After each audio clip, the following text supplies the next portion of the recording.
let's be honest. I'll learn Hebrew someday. It's still someday. Yalla, let's start now. The University of San Francisco's Hebrew SF Summer Ulpan program is a live, immersive Hebrew intensive. Just 3 weeks, 3 hours a day. You'll learn to read, write, and speak using conversation, music, film, guest speakers, and culture in a supportive, high-energy learning community. All levels are welcome, even if you're starting from scratch. Learn more at usfca.edu/HebrewSF. This is Judaism Unbound, episode 530, Halacha in Helsinki. Welcome back, everyone. I'm Rena Yehuda Newman. And I'm Lex Rofberg. And today, we're going to be talking about what Jewish law looks like in the furthest reaches of diaspora, including in Helsinki, Finland, where our guest, Sofia Freudenstein, is currently located. Before we dive into that conversation, we have a few Judaism Unbouncements that we'd love to share with you. Lex? Yes, 100%. Always happy to bring Judaism Unbouncements. Before I do, briefly, a little bit more situating. This is our first interview podcast where Rena Yehuda is one of the co-hosts, one of the co-interviewers. And so I wanted to mark that Shehechianu moment, that first time for our show. Rena Yehuda has been in conversation with me for the past 3 weeks, but this is the first time we're bringing in a guest. So big moment for them, for our show, and excited to dive into this new era of interviews. Sofia Freudenstein and then next week, Eli Raymer are two people that we identified as perfect fits for our first interviews of this new era. And they're very different from one another. One is in Helsinki, Finland. One is on the west coast of the United States. They're very different ages from one another. And these are two conversations where we're going to get a little bit big picture. This week, we're talking about Jewish law, Halacha.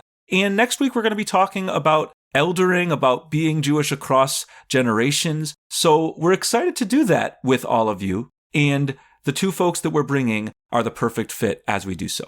Now, as promised for the Judaism Unbouncements, we have some amazing mini courses in the Onion Yeshiva coming up, and they start in just a few days as this episode is being released. So please, now is the time. JudaismUnbound.com/classes. By next week, all of these classes will have already started. They are Yiddish Revolutionary Folk Song with Chaya, Judaism and Reproductive Justice, Birth Control and Abortion in Jewish History and Ethics with Samira Mehta, Torah During Climate Catastrophe with Madeline Canfield, and Jewish Citizenship Bound and Unbound with me and with Lila Corwin-Berman, a co-taught class featuring lenses from both Jewish studies and Jewish education. Financial aid is, as always, available, which you can access, again, by heading to JudaismUnbound.com/classes. Rena Yehuda, back to you. Thanks, Lex. And now, here's a little more about our guest today. Sofia Freudenstein pursued her dream to become a rabbi by studying at Yeshivat Maharat, where she graduated in 2025. Learned at Yeshivat Drisha, interned at Anshe Shalom B'nai Israel, and HIR, Hebrew Institute of Riverdale. Sofia completed her clinical pastoral education at Baycrest Hospital. She's a mikveh guide, is a certified kashrut supervisor, and is finishing a master's in Jewish philosophy at Yeshiva University. Sofia makes Torah accessible and meaningful in her role as the Director of Jewish Life and Learning at the Jewish Community of Helsinki. Sofia is also a dear friend and a real longtime chavruta of mine. We've known each other for over a decade, and the Torah of our lives has really shaped each other's trajectories. So it's so special to get to have Sofia Freudenstein with me now in the co-hosting chair. Sofia, welcome to Judaism Unbound. It's so great to have you. Thank you for having me. Sofia, in the last year, you've been doing this work out in Helsinki. And you're also somebody who's a real scholar of halacha, a real scholar of Jewish law. I'm curious, for all three of us in this podcast, we're North Americans, but I'm living out currently in the UK, and Lex is in Providence, Rhode Island, and you, Sofia, are in Helsinki, Finland. I want to know, what are you doing out there? And how does that relate to all of your other scholarship? Okay, so I think there's two ways to answer that question. One is technically, what do I do here? And then also, how did I get here? So maybe I'll start with the last question first. So I am originally from Toronto, Canada. My background is that I am Ashkenazi, so I have roots that are from the Pale of Settlement, but my roots also are from Germany. So through my dad's side, I am a German Jew, which is a kind of Ashkenazi Jew. But there's something really distinct about German Jewish practice as opposed to other ways Ashkenazi Jews are. It means that there are certain prayers that we might say in a different tune. There are different rituals we might have at a Shabbat dinner table. And so there were ways in which I already felt somewhat distinct from many of the peers around me in the Jewish community, because even though there's a wide range of what it means to be Jewish, often within the North American Jewish context, being Ashkenazi is like the main way to be. But there were always ways in which I felt a bit different and wanted to like learn more about my heritage, which was then traced in Germany. So about 2 years ago now, I actually made a heritage trip to Frankfurt, where my family is from, and I was really moved to be there. I think I felt a sense of homeland I wasn't expecting. So I was there in Frankfurt, and then I also was in Berlin. And I had a chance to actually spend like a few weeks in Berlin. And when I was there, I was interacting with one specific synagogue. And what I really liked about this synagogue is because, in comparison to North American big Jewish communities, the Berlin Jewish community is much tinier. When you go into a synagogue, you're going to be with this huge range of people. So when you're going to have kiddush, like the meal or gathering after the services where people socialize, the people that were there were such a wide range within their own Jewish practice. I saw people there who were incredibly ritually observant. And then I also saw people that like were definitely not having any kind of Shabbat practice and even were on their phones in a synagogue on a Saturday morning. And for me, that was totally unusual that all of these kinds of people would be in one place. And when I asked people about it, they were like, well, this is just what you do in like small, especially European Jewish community, but small communities in general, is you don't have the luxury of choosing different synagogues that cater to each of your tastes. Like you're all in this together. And I found that so alluring and so refreshing. Like coming from Toronto, Canada, where there are 180,000 Jews, many different day schools, many different synagogues, many different youth movements. There are lots of ways that even in a pluralistic context, like you wouldn't actually meet everyone, which is different than being in a small Jewish community where like you need all kinds of people to help make up the quorum of 10, the minyan, like to help with the prayer service. So some people could look at that and say, that sounds not ideal. I'd like to have as many choices as possible and be with people that are most catered to my spiritual affiliation. And I said, I actually really like the idea that I'm with such different people all at the same time, that we have to be together this way. And so that is kind of, I think, what started my own journey, saying that after I was finished Yeshivat Maharat, where I finished rabbinical school, I want to do work in a small European Jewish community. It didn't have to be Germany, although I think like there was part of me that like felt like there was something about feeling like my family was only there a few generations before, and there's some unfinished business there. In general, just interacting with a European Jewish community would often be sufficient for like the parts of it I found exciting about it being small, about there being such a diversity. And also, I didn't mention this before, like such a yearning for meaning or understanding of like one's identity, because you really can't take your Judaism for granted when you're in a small Jewish community. It's so easy to just not be Jewish. And so if you're there, like you really want to be there.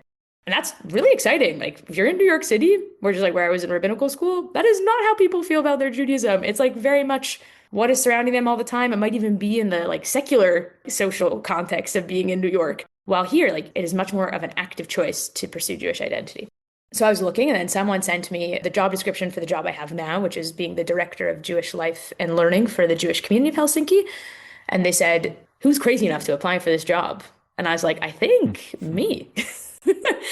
And so what I found alluring about it is it was what I was seeing about like that specific synagogue in Berlin, but like times 100. It was like, there's actually not even like 4 or 5 synagogues to choose from. There's only one synagogue, one community center, one day school, and it's all in the same compound. The synagogue itself is Orthodox, but most of the community, I'd say even 90% of the members are not in any way religiously observant. And there is a specific desire for Jewish education. That also I thought was like really exciting about the pitch of the job, is that maybe we might think that the best way to engage Jewish people now is like something about like something flashy or grabs people's attention or is a social event, and like they just want to learn more. And I was like, that's so nice and genuine.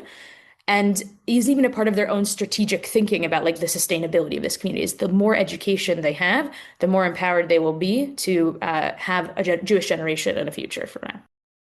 So this is a great kickoff point. First off, 180,000 Jews in one place, maybe not the best thing for Jewish life. I'm saying that as a joke, like I'm saying that not seriously, but I want to bring it into the space because it is such a truism that nobody ever questions, that you say the opposite. You say, oh, there's only 900 Jews in whatever place. Like, not a great place for Jews to be. And that's just kind of accepted. across the spectrum, sometimes even by the Jews who live in those places. There's this internalized sense that our Judaism is deficient because it doesn't look like other places. And it feels important to say that because disproportionately, the Judaism Unbound audience, the people in conversation with us right now, are in places like Helsinki. I don't mean they're in Finland. Some of them are. They're listening because you're our guest today. But they're in places with small Jewish populations. When we look at our numbers on the back end, consistently, we have a higher percentage of our listeners that are in very small Jewish communities with no synagogue or maybe one than the overall population of Jews in such communities. We have more such people than you would randomly guess if you were going by the stats across the Jewish population globally or just in the US, if we're talking about that geography. That's important. That matters. Like, the digital Jewish ecosystem that we are part of is actually a space where folks in the Helsinkis of the world, and by that I mean both people in countries that have very small Jewish communities and people in localities that have small Jewish communities, those kinds of places are likely to be excited about digital Jewish opportunities because they have fewer offline. I think you're bringing a really refreshing perspective because I will tell you, I didn't ever go to Finland to work in Jewish life. I did go to Jackson, Mississippi, and I did spend 2 years of my life wandering around the South, mostly to places that had one synagogue, and in some situations it was kind of sort of a synagogue. Like we call it a synagogue. It's a chavurah. It's a group of friends, and they have a lot to teach us. And by us here, I mean I currently live in Providence, Rhode Island, which is a mid-sized Jewish community in the grand scheme. People in Toronto or New York think it's a small community, but it isn't. And so I want to ask you, given that you're talking to listeners, like a lot of our people are listening to you and they're like, yeah, I got it. Like, I'm in a small community too.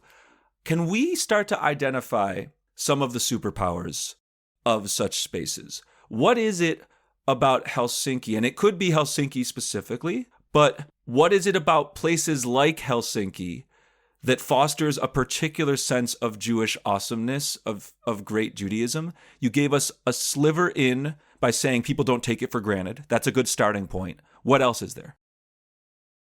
Being far away from a place where we assume something should be, and then seeing that it's actually still possible, even in that faraway place, actually makes it feel much stronger. Growing up in the Orthodox Jewish community, I was told that in order to keep Halacha, Jewish law, and be a Jewish observant person, I can only do that with big community. That's just not true. You can also really engage with Halacha, with Jewish law, and a ritually observant life while being in a place like this. It's not just like, oh, it's fun. It's actually like very spiritually satisfying, theologically satisfying. Like you're saying that it's possible to experience holiness even in a place like this. It's not a situation that is, I think the halachic Jewish legal term I'd use is bidi eved. Within Jewish law, there's a distinction of different kinds of laws that are like, this is the ideal right way to do it. And if you don't have those ideal circumstances, here's the next best plan B way of doing it. And the ideal, just for people who are looking to learn, is called lechatchila, the sort of from the get-go what you'd like, from the start. Right. And so like growing up in an Orthodox Jewish community, I was told that like the lechatchila way to live was like to live in Teaneck in New Jersey, or to live in Toronto where there's lots and lots of Jews. And I'm very thankful for like growing up in a community where there were so many connections and different kinds of Jewish people. But then that makes one feel like then smaller Jewish communities is the bidi eved option, the less ideal. Like you can make it work, but your goal isn't to end up here. And I think what I felt while being here and what I see, there's so many people here that are so happy to be here and do not see it as a plan B. And to realize that one can practice Jewishly in a serious way, even not surrounded by all of the Jewish infrastructure that one might expect on the East Coast of the United States, is exciting, is empowering. It's a bit eye-opening. Like recently with our B'nai Mitzvah program, so the kids that are having their bar bat mitzvahs reaching Jewish adulthood, we did a program where we made Havdalah candles. This is the ritual candle you'll use to mark the transition between Shabbat and then the weekday. What we talked about is that you might think they need to go to get some Judaica in order to pull that off. But actually on the most basic Jewish legal requirements are you get 2 wicks and you have a candle, you have something smelly, you have some kind of exciting drink that's not water, something that's a little bit more festive, and that's all you need in order to do it. When I feel like the idea is that when there's ritual, there has to be like this kind of like kosher wine and this very expensive candle holder and this cinnamon bag. Actually, you could just do it with all these things in your house. That's something you could do actually, not just in Helsinki.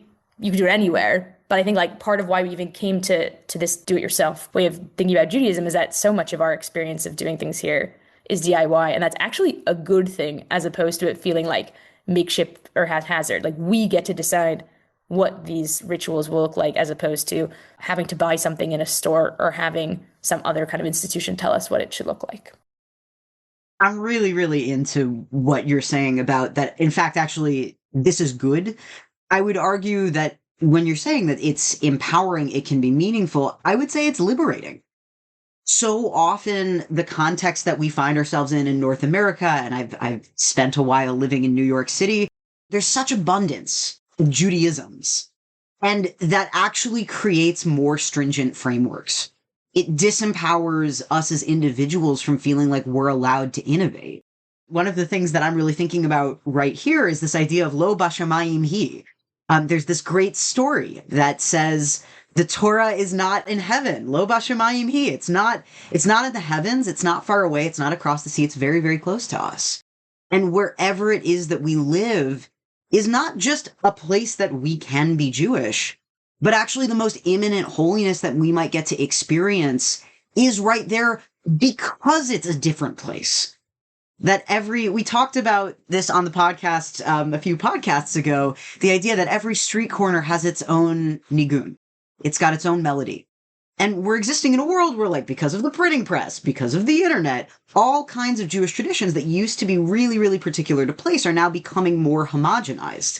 And there are some ways in which it's cool. I think there's greater access, and when there's the opportunity for this kind of diffusion, we then all collectively have more.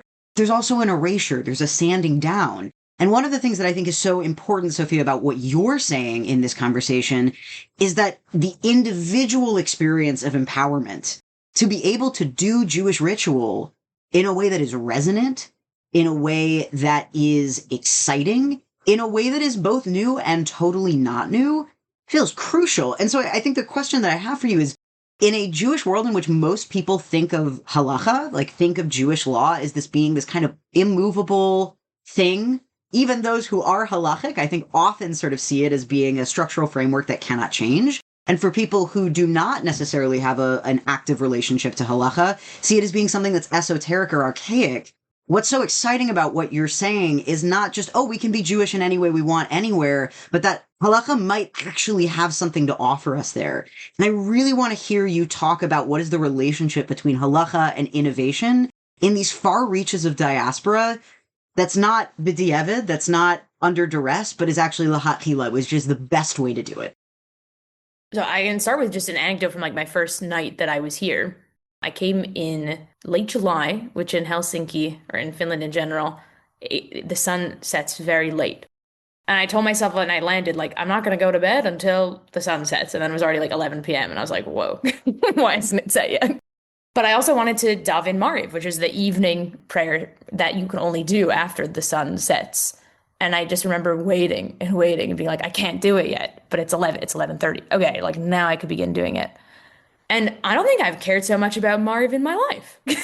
And then all of a sudden I come here and I'm seeing like the values I care about in like a funhouse mirror kind of way, where like it's almost absurd. It's very odd. I mean, you actually can pray the evening prayer like at any time in the night, but I actually couldn't do it until like 11:44. Made me realize how much I care about it. Like I didn't know I cared so much until I saw it in this unusual manner that like in the context of a bigger Jewish community, that would like all be factored for you really easily. Maybe you get a notification on your phone that like it's time to like start thinking about the evening prayer. And here I had to become all of a sudden so much more attuned to my environment. And there was something about having halacha as a framework that then made me feel much more connected to the rest of the world, which I think for many people, sometimes following rigid structures does the opposite of that. I think a good example of this is I remember navigating going to the supermarket here for the first time, where there is not an official hechsher system, meaning in places where there are big Jewish communities and Orthodox communities, there sometimes is like a stamp or a label on a product that tells you it is officially kosher according to this rabbi from this community. And that even if you read the ingredients of how that product was made and you saw that those ingredients are all kosher ingredients, there's no mixture between meat and milk, like that, that's not enough. You have to have like rabbinic approval as well. When you're in Helsinki, you don't have that. Like the chief rabbi of Finland is our synagogue's rabbi. Like he's someone I know and I'm friends with because that's all kind of we have.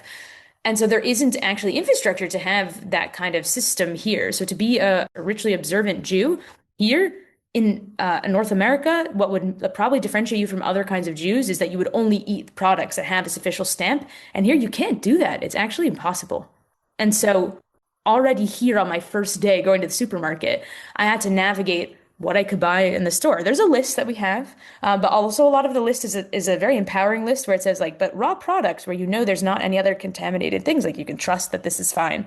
And that was so different, like in my bones, like to how I was used to thinking about how to navigate finding kosher food in the supermarket coming from North America. And I all of a sudden was just like so much more aware of different things. Like, what are e-chemicals? I've never like really thought about that before. But knowing that sometimes are actually derived from this kind of plant as opposed to this animal, like I started learning more about the food industry.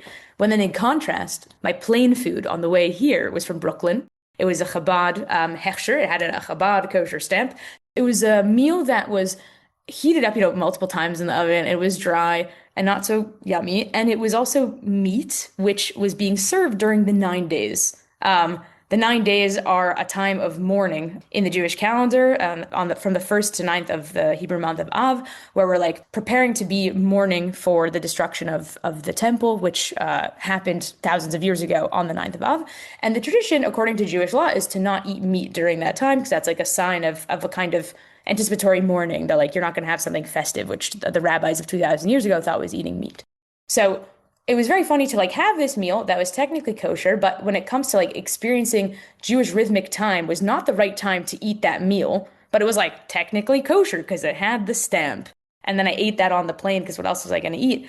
To go like from that to then here, where I'm like trying to figure out like, what am I eating and what am I putting in my body? And I have to decide myself. That was like such a different experience, both in like when I decided to pray and how I decided to eat. That is just, it's so surreal coming from the North American Jewish world and the Orthodox Jewish world in particular. Yeah, I love everything you just said, and I want to push on it in true Judaism Unbound fashion. You said a couple things that I want to hold. When you spoke about Ma'ariv, beautifully, I love that story that the sun was going down not till 11:45 or whatever it was, and you've never cared about Ma'ariv so much. You said, what was I going to do? I had to wait till sundown. I couldn't do it before then. You could, though. I'm not saying you should. I'm not saying the story that you had is beautiful. What is beautiful about it to me is not that you waited till 11:45. It's that you asked the question, should I wait until 11:45 or shouldn't I? Like that is actually the core. Like I went to Iceland with Valerie, and I will tell you, like I was specifically excited. We were there in the middle of the winter, so it was the opposite situation where the sun was going down really early and rising really late.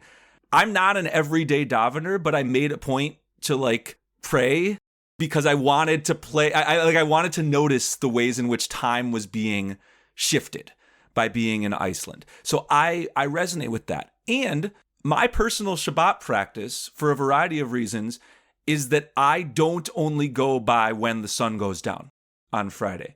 I don't know if people will like this, dislike this, neutral it, but like in the summertime when the sun does not go down till 7, 8, like I ask the question of myself, okay, do I understand Shabbat as starting when the sun goes down, or do I understand it as starting at the end of my workday, which typically 9 to 5. I mean, I don't, Judaism Unbound, we don't go to an office. We don't have a particularly, but like I do tend to work, I try to work 9 to 5. And I analyzed that and I was like, you know what? We live in a society that really pushes people to hustle and push themselves beyond 9 to 5. And I actually want to have a religious reason to stop working, even in the summer, before the sun goes down at 7 or 8. So I'm going to go by 5 in the summertime. I'm not saying that's the right conclusion, the wrong conclusion. I asked the question. And I think that the unboundness of relationship to halacha isn't where you land. It's not being anti-halachic, as I am in some ways, and we'll come back to that, or being a follower of halacha. It's constantly relishing the question asking. And so you did that and you landed where you landed. The other piece is the grocery store. That to me is another example of lechatchila and bediavad. I think it's better to not have hechshers. I would get rid of them if I could. There's something about them that is like the most centralized authority, the most not trusting the people of almost anything we have. And also there's corporate monopoly. Like I went to a presentation at a Jewish Studies conference that looked at the Orthodox Union, which people know as that little OU symbol. I enjoy showing non-Jewish friends this little symbol that they've seen 100 times, I mean, thousands of times. And like, hey, it's actually like a Jewish code word. It's kind of a fun little thing to share. It's also a terrible tool that allows a very small group of people with a very rigid sense of Jewishness and economic interests to have control over what is and is not seen as permissible Jewish eating. I don't like it. I don't like that people are thoughtless. You talked about how not having a hechsher, it made you have a relationship to the ingredients in the food. I think that's true. I like my experience on Passover as somebody who does not abide by the Passover hechshers is I walk around that store and I'm looking obsessively at ingredients and all sorts of things that other Jews who are more traditional wouldn't eat because they're not hechshered for Passover. But I look really closely and I say, like, that's a meaningful Jewish act. And so I kind of want to open up again. Was that grocery store lechatchila? Is the way that small communities push us to do this actually something that should push us to rebel even in big communities, even in the United States? Like, should we be pushing back on those hechshers in our context, or other kinds of pushback on centralized authority? So something that I thought was interesting in what you were sharing about, like, oh, I asked the question when it comes to should I do the Mariv or not? I think what I'm noticing and what you're saying about, like, you wanted to end your workday with Shabbat because it's really important to rest from like the 9 to 5. I think it's not just about asking the question, but if we see halacha as an opportunity to like highlight what values we have that are important to us, this is a great example of that. Because it sounds like for you, what Shabbat is like a really important marker of like, there is work and then there is rest. And that is the why it makes sense if that is the core value that I have, that then your practice of Shabbat would change even if the sun had not yet set. But for me, the difference is that's a very nice value and an integral value when it comes to thinking about Shabbat. But for me, it has so much more to do with the rhythm of the sun and the moon. And like that, to me, is then the value that I was focusing on. So what I think about when I think about Havdalah, that ceremony to differentiate between Shabbat and the rest of the week, is I think about the story in the Talmud of the rabbis talking about Adam, the first man, or first person in the world. His first experience of a day was on Shabbat. He was created on Friday. His first full day is Saturday, and he's seeing the sunset, and he thinks he's going to die.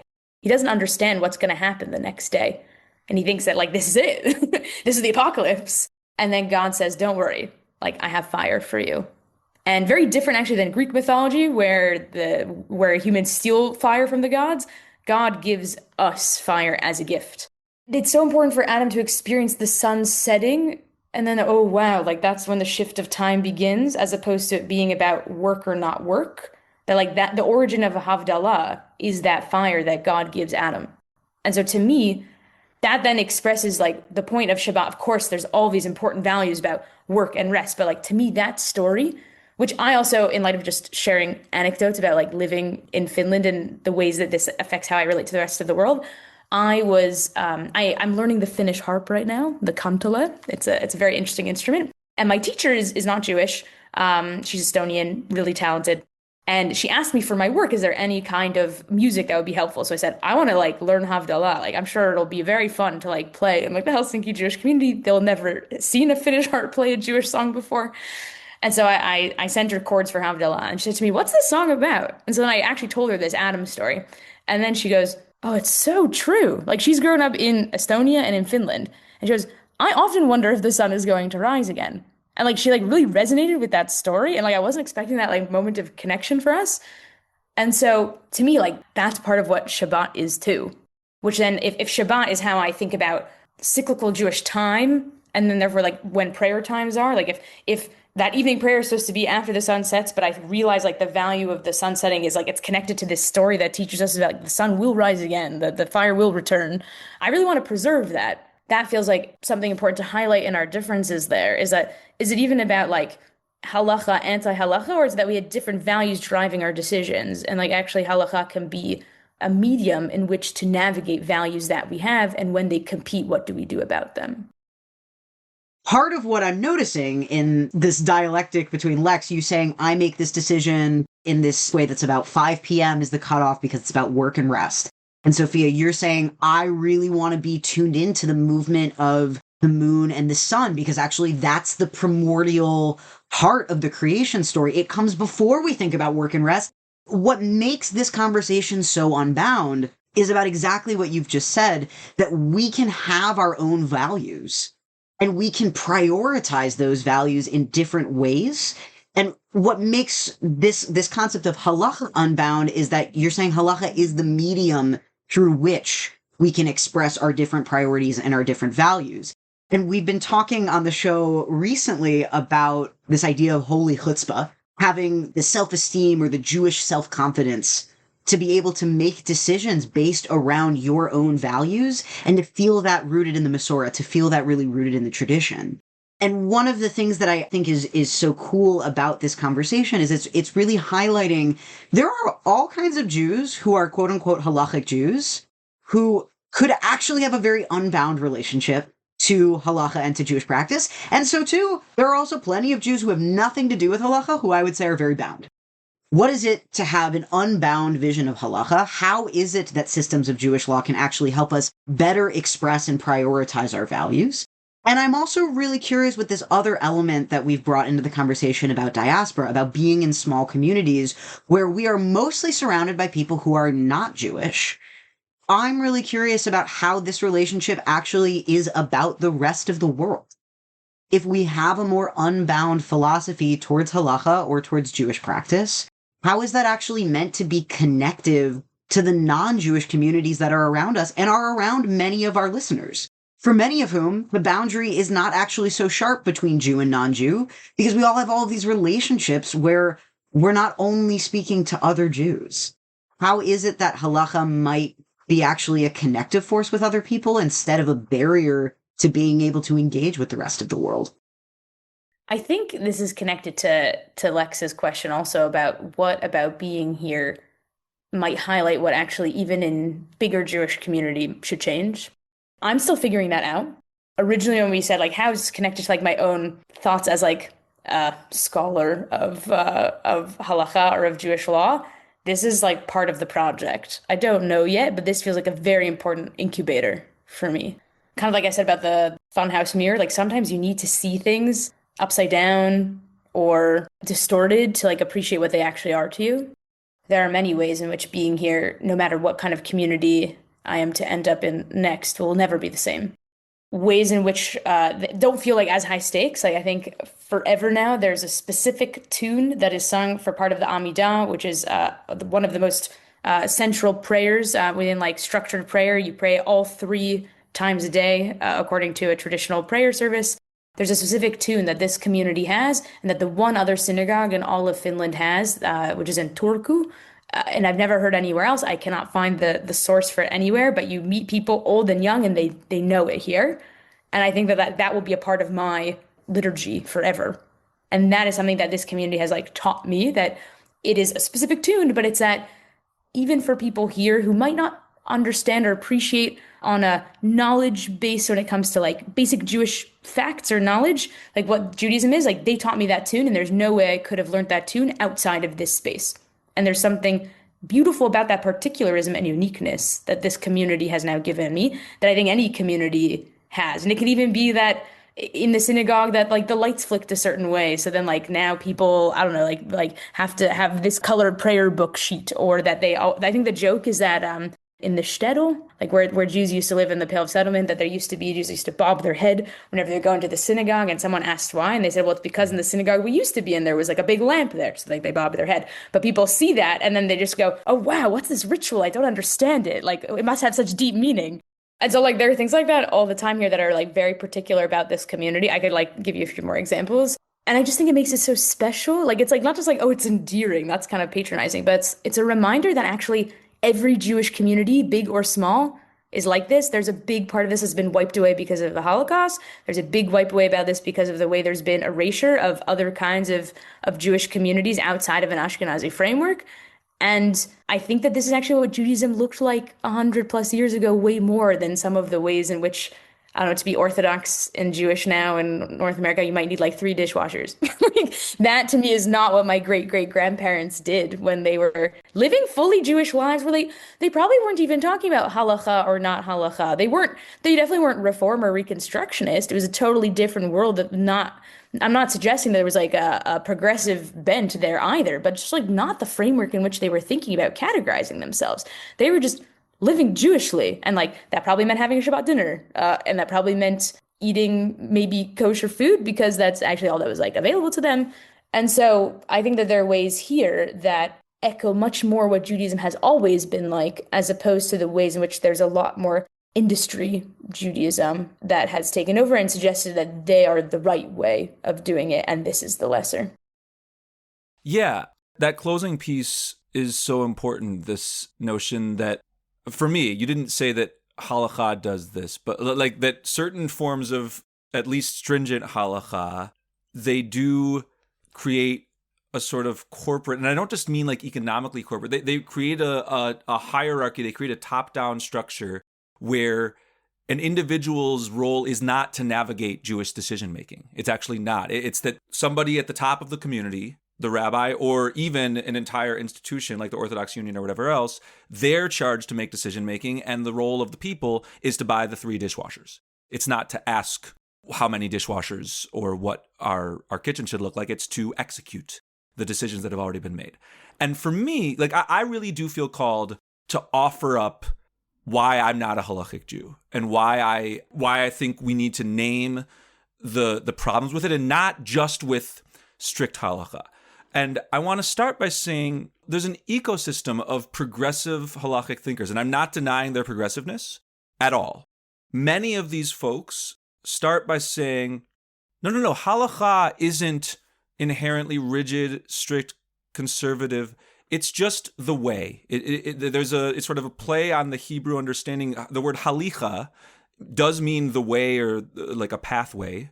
And so they're saying that to say it's not super stringent. It's not about determining all your conclusions. It's just that you walk this path. And when people say that, I have a similar reaction as a non-halachic or anti-halachic Jew to when Christians describe just good behavior in the world as, oh, that's good Christian behavior. Like, being a kind person is not Christian behavior. It's kind behavior. And similarly, being a thoughtful person navigating Jewish pathways is not inherently halacha. Halacha is one path. It's one way to walk a path.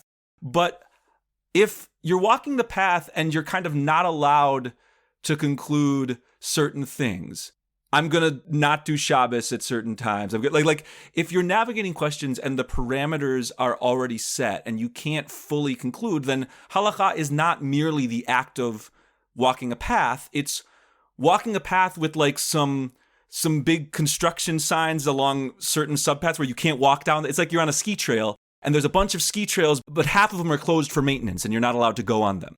And I believe that we are best served when our conclusions are not predetermined. If halacha, let's take, I mean, I've talked about kosher wine a number of times in the past. If what it is to be a halachic Jew is to ask, what should my relationship to wine be? Should I drink certain wines? Should I drink other kinds of wines? Great. Then we can talk about the process of winemaking. But as it turns out, the halakhic orientation to what wine we drink basically boils down to, did any non-Jews participate in the creation of that wine? Now, there's loopholes to this, there's other stuff, but I think if progressive people in the world asked the question, should my relationship to wine be that I don't drink it if non-Jews participated, and I do drink it if only Jews participated in it? I think they would conclude, I'll either drink all the wine or I'll drink none of the wine. That's not going to be my factor. But they don't ask that. They go to the store and they go to the kosher wine section and they get the kosher wine. And when we have a pluralistic, quote unquote, Jewish event, we get kosher wine for everyone because that's, quote unquote, sensitive and allows everybody to participate. Meanwhile, I'm there with my non-Jewish wife and we have a running joke where she grabs the wine and pours it for me so that I can make it unkosher. It sort of doesn't, like we could go into, but like I actually want to upend that. And it's not that everybody in the room has decided proactively, I want non-Jews to not participate in my wine drinking. It's that by being in a halakhic system, even those who don't do halakha, like they like the cutesiness of Manischewitz, that like the Jewish wines they drink by default are kosher wines. And they've been taught by halakha, they've been inculcated to not ask that question. And they're often horrified when they learn that's even a consideration at all. I think halakha teaches us not to dig deep. It teaches us to go to the store and not look at the ingredients. I actually want to ask you to like, what are the problems of halakha that you can offer to folks, even as your conclusion is to participate in it? As someone who grew up in the Orthodox world, but also as a woman, this is something that I think was a constant tension throughout my entire life, is still a kind of tension of that throughout my entire life. And I think the intellectual answer, without getting to like the emotional one, which I think, not that I'm trying to like prioritize one over the other, I just think it's like slightly different language and we can get to the emotional one, is that it's a question about what halacha is supposed to be. Is it a kind of system that is formalist, which is in fancy legal terms, one that is trying to describe a world but isn't like trying to describe a reality? Or do we want a halacha that is matching reality? There are pros and cons to both. We could say, what do you mean? Why would we ever not want something that matches our norms? Why is a green light the light that is the light that decides that you go forward when you are driving? There's no real reason, but it feels real now. So that's like a formalistic way of thinking about what Jewish law is. But then there's a part where it's not just about, what kind of light you need in order to go on the road. It's also about people's lives and well-beings and happiness, and like actually having something that really goes over one's lived experience can be quite painful. I think in what you're saying, Lex, we're not even talking about the ways in which halakha, we talked a bit about the xenophobia that exists within traditional normative halachic thinking when it comes to food and wine, and it definitely comes from a sentiment of many rabbis throughout Jewish history being nervous about socializing with people who are different than us. And that's like a very important reckoning that we need to be thinking about now in the 21st century. But there are way more people that have been and still are hurt by the halachic system. And the question is, how do you respond to that pain? And I think that there are different growing movements on how to do it. Is the goal to try and have halacha match those realities? And if so, how? I've been the person who says that it's the way. I think that's too simplistic. I think it's a relationship. And I think that there are times where there's ebbs and flows. Like you talking about pouring that wine, you're still relating to halacha whether you like it or not. There's an apologetic version of this where like you're kind of trapped in it no matter what. And like that also is upsetting. But like you could just not care. But it's still like a framework, even a negation of a framework in which you're seeing the world.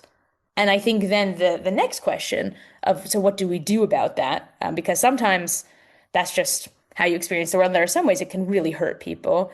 Is then I think it's the responsibility of rabbinic thinkers to take the statement of Ben Bagbag from Pirkei Avot, Ethics of the Fathers, and look at the sources that we have and say hafoch ba de kula ba. You have to turn sources over and over again because everything is in it, which doesn't just mean, oh wow, there's Torah that can speak about like this contemporary television show or my skincare routine. It means that if you are finding that there is a way that halacha is not feeling satisfying or troubling in your life, you haven't tried hard enough. Now, there's also a version of this that's like incredibly burdensome. Like it can be very exhausting to feel unseen by a system and then say like, okay, I'm going to like, I have to like just find a better source or source sheet to like my life or my existence or my practices. I think I'm saying this more to rabbinic figures. That's a responsibility that they have. And I think that they need to take that very seriously. Many rabbinic thinkers, even now, when they think that they're trying to solve the problem and like say, let's address X contemporary issue, they're not coming in with the mentality like, but we have to find a way for this to work. I think people are scared to say that part out loud.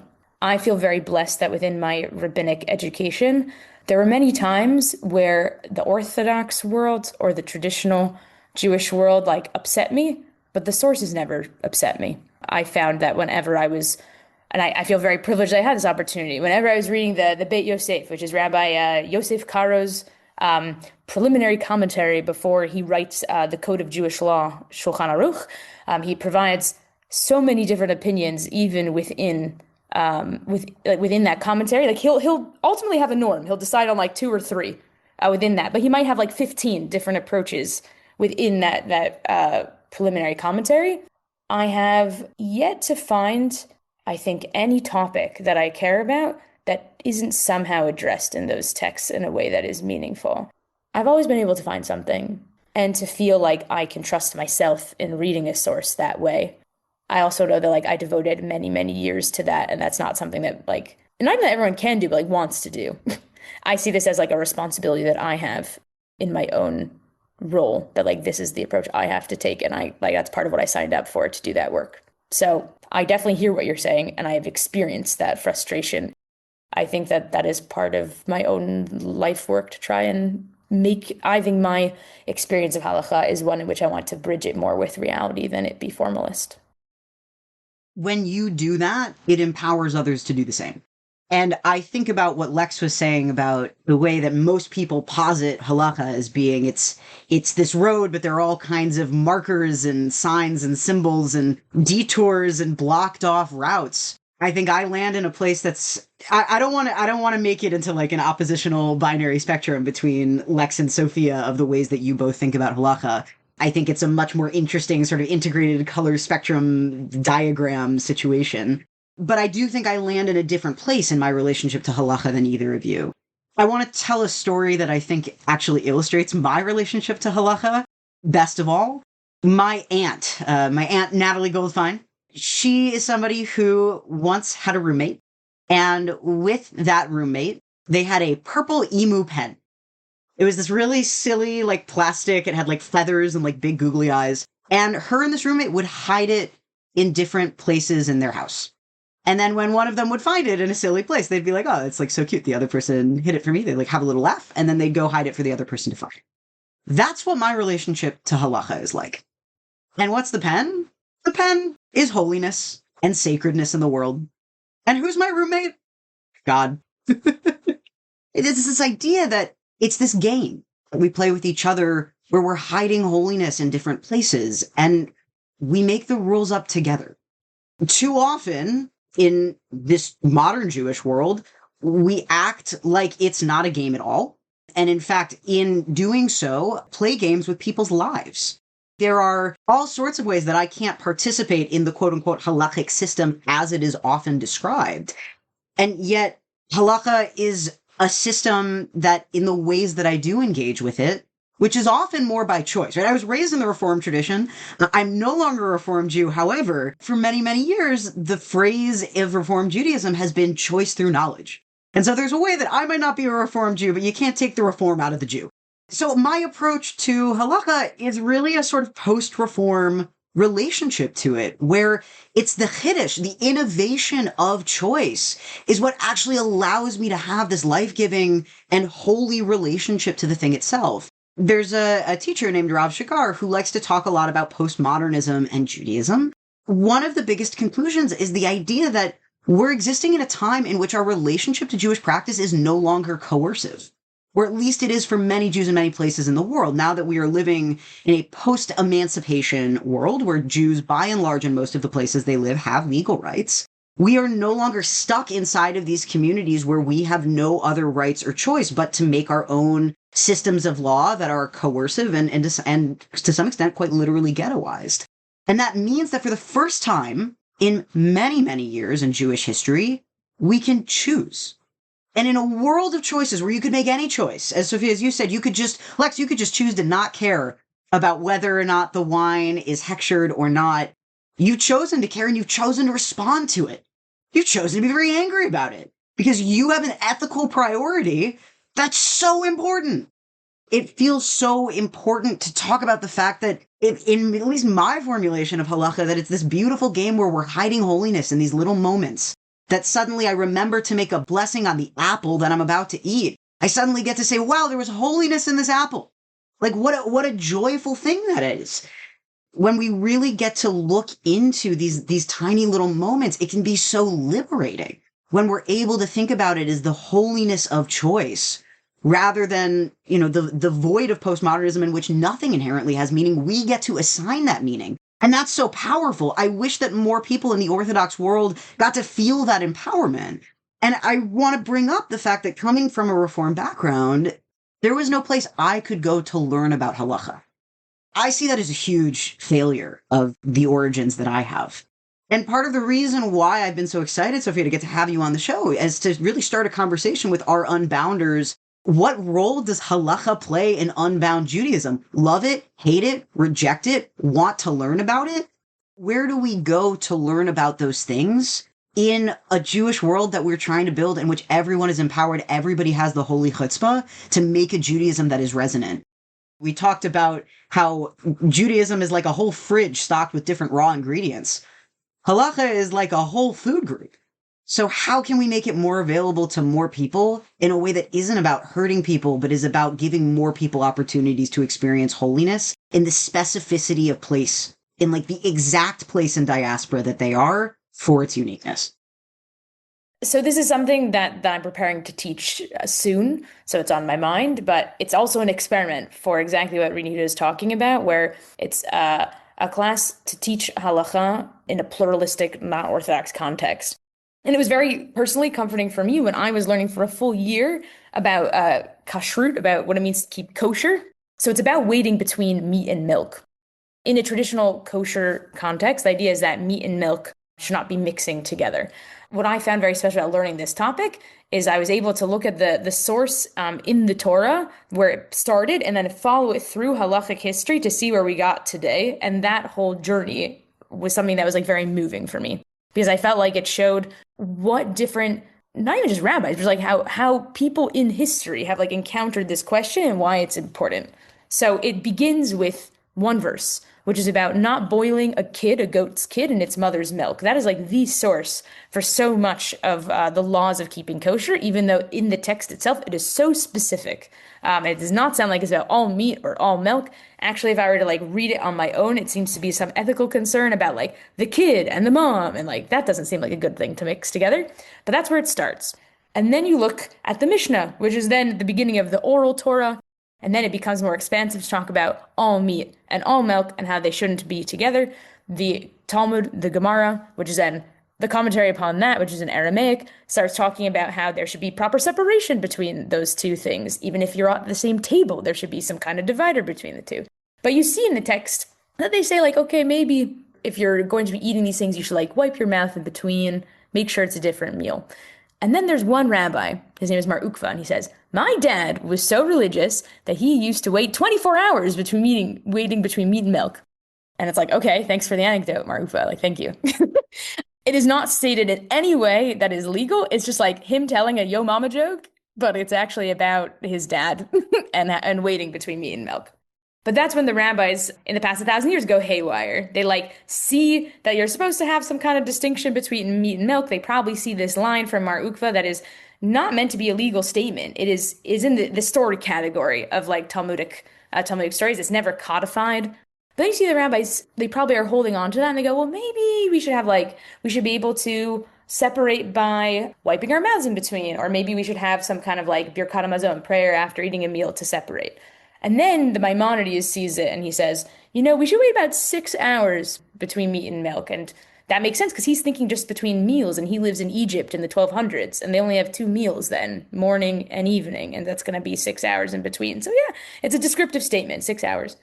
And then you look at the commentary, the Shulchan Aruch we said before, who is Rabbi Yosef Karo about 200, 300 years later. And he says you have to wait 6 hours. And you go, whoa, that's like a difference before, which was a much more descriptive statement. Now it's like, no matter where you are in the world, you must wait 6 hours. And you see in his preliminary commentary that he's influenced by mystical interpretations of this rule, where in mysticism, you're never supposed to have meat or milk mixed together because otherwise the foundations of the universe, according to the Zohar, a very important mystic Jewish book, will fall apart.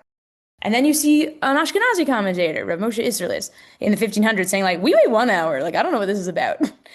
And then you see in the 1700s, a Germanic rabbi say, actually, we wait 3 hours. That's probably because we live in the north and meals for us are 3 hours apart and not 6, like Maimonides in Egypt. But he's also reckoning with, in the German tradition, which my family has, you wait 3 hours between meat and milk. And it's probably actually because the original source that we were looking at said 6 hours, but then there's an error. If you look at the way you write 6 in Hebrew is with a vav, but the way you write 3 is with a gimel, and the difference between those 2 letters is 1 line. And it's probably actually just one scribal error that changed the course of a whole community's practice. What I like about exploring kind of a halachic topic in this way, we've jumped from something from 3,000 plus years ago to now. We've seen many different competing values happening. Are we trying to reflect the cultural norms of where we are? Why is it so important to separate these two? Should we base our entire tradition off of probably one scribal error? This feels to me like much more universal conversations about how we decide to live our lives and what informs them. And what I love about this topic in particular is that even in the Orthodox world, there's such a plurality. People don't look down upon someone who keeps 1 hour because they're from Amsterdam and they've held that for a few hundred years. No one looks down on me for waiting 3 hours. This is what my family's done for hundreds of years. There's no discussion of leniency or stringency in the way there are in other aspects of Jewish law in a normative sense. It's okay, some people do this, some people do that. Some people maybe should wipe their mouths in between and then they're fine. But to me, that conversation doesn't feel like one in which I am scared about the wrath of God striking me down if I follow it wrong. For me, I feel like I learned a lot about what Maimonides' meal planning was. Or I learned about Mar Ukva really liked his dad, talking about how religious he was. And those are all very real and human experiences of the world. When I talked about this with Rini Huda recently, and something that Rini Huda said, a beautiful message out of it is imagine this scribal error affected people's practice for generations to come. Imagine intentionally doing something like that and how much impact it can have. The happenstance of it, of wow, my family might not have ice cream after dessert because one person spilt a bit of ink. That's a profound story. It's a profound story. I want to say, for me, it's not the Jewish story of milk and meat. I love, and I'm not saying this as a preface to Kama Butt. I love that you took that deep dive into the rabbinic relationships to meat and dairy over time, that you explored the folks who say 1 hour or 3 hours or 6 hours or 24 hours, and that in your experience, those people don't look down on the folks who carefully look at the text and conclude 1 hour or just washing out your mouth, etc. Karaites were not mentioned in the deep dive you just said. There is an entire group of Jews that as recently as 800 or 900 years ago was 40% of the world's Jews that does not believe that mixing meat and dairy is forbidden at all. They look at that same verse in Leviticus, as many people do today, and they read, "Don't boil a kid in its mother's milk," and they conclude, I think it doesn't mean anything about whether we put beef, which comes from a cow, and goat's milk, or even we could talk about cow and cow milk. We could go to, but they chicken look at parmesan. Chicken parmesan. I've hosted incredible debates about, is chicken parmesan kosher? And I say, is it kosher? I don't ask, should it be? Because I actually believe we have the power to say whether it is or not, because I'm not a halachic Jew. I don't grant to kosher the word sort of halakhic status. I acknowledge that historically, a lot of people relating to the word kosher have been halakhic, and they've been asking, well, within that system, what is kosher, what isn't? This gets to what you said about, like, even if I'm not in the halakhic system, I'm relating to it. Yes, but somebody relating to Emma Goldman's anarchism doesn't make them a Jewish anarchist. Like, and it doesn't make them of necessity, like, the kind of Jew they are is in relationship with Jewish anarchism. It's like we all have tapestries of different Jewish interpretation that influence us.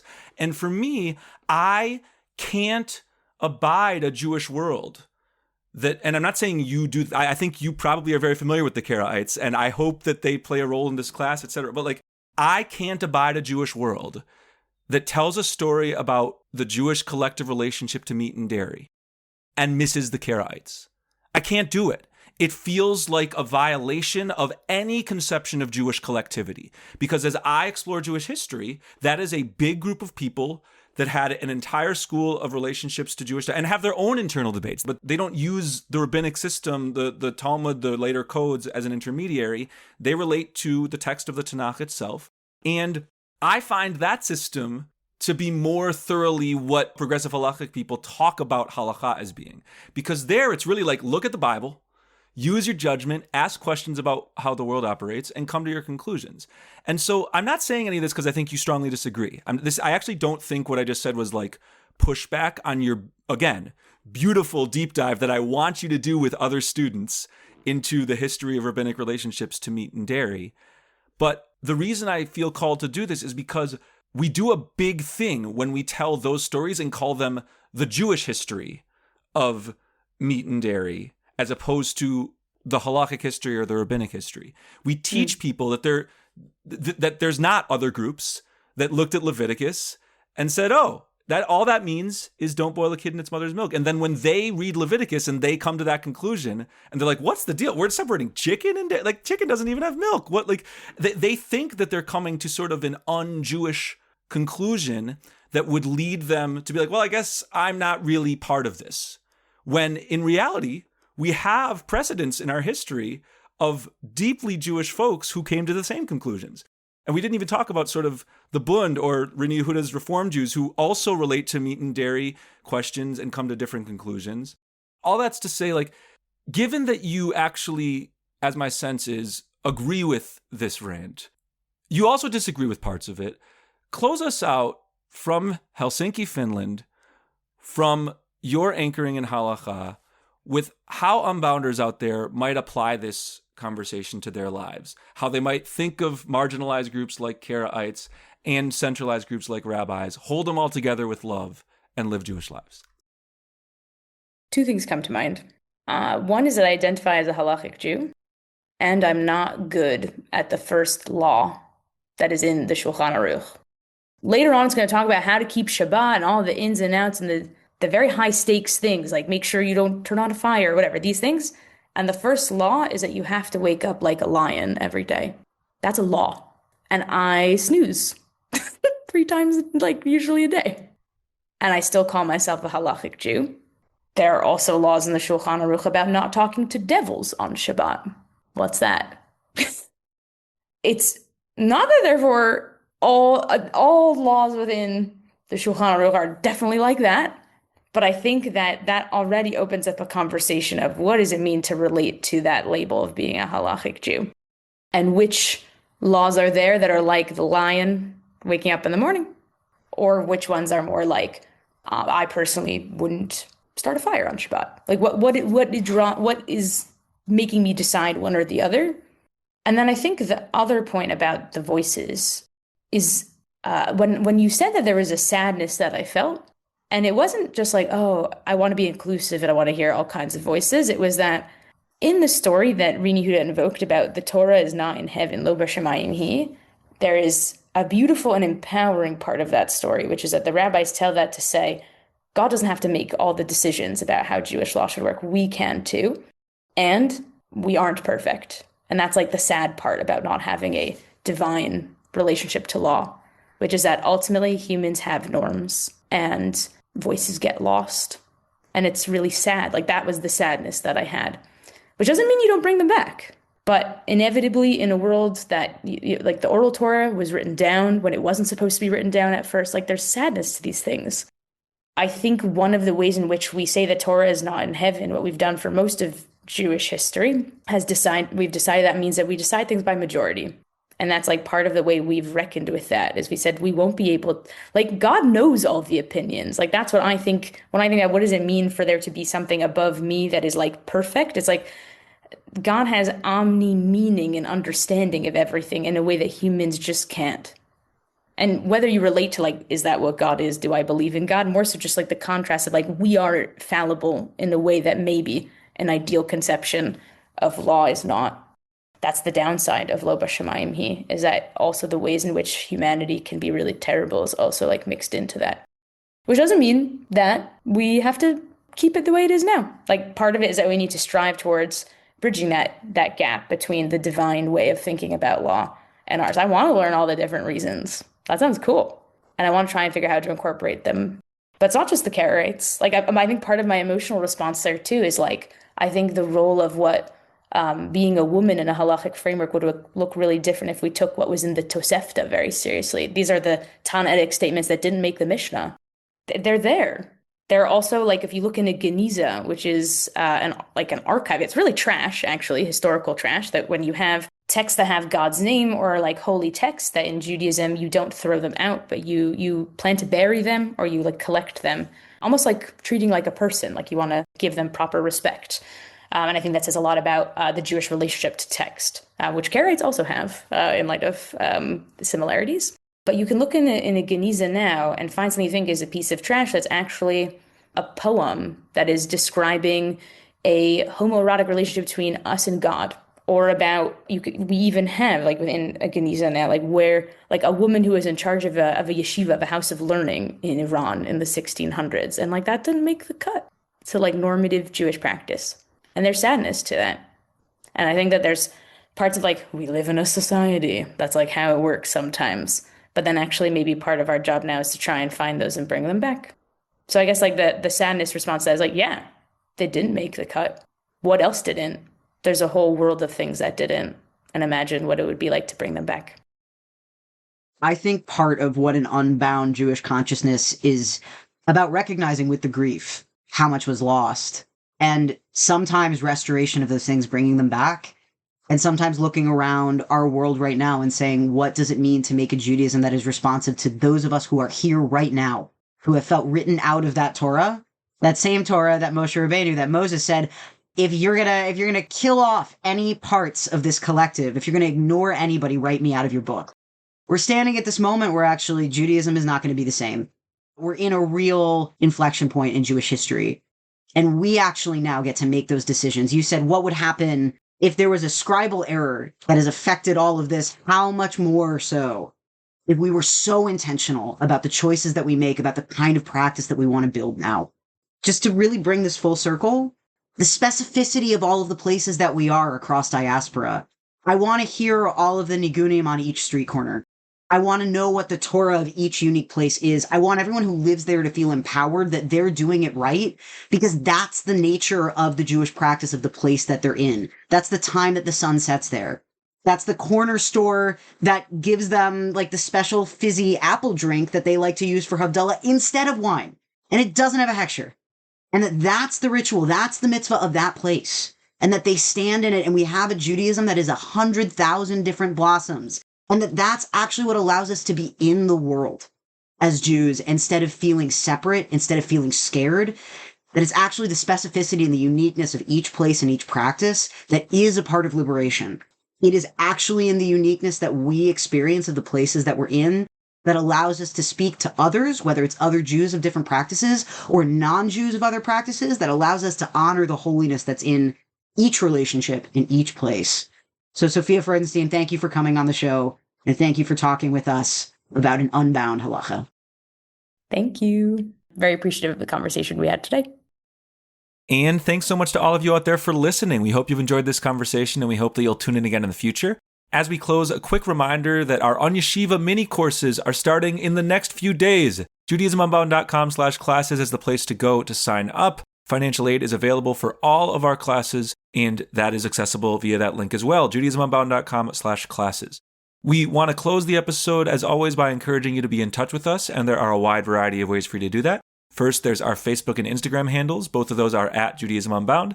Second, there's our website, judaismunbound.com, where you can find show notes for this episode, all sorts of other juicy resources, and you can email us at lex@judaismunbound.com and or renayehuda@judaismunbound.com. That's RENAYEHUDA @judaismunbound.com. We're also deeply grateful if you're able to support us financially on either a monthly recurring basis or via a one-time gift, and you can always do that at judaismunbound.com/donate. So thank you so much for listening, and with that, this has been Judaism Unbound.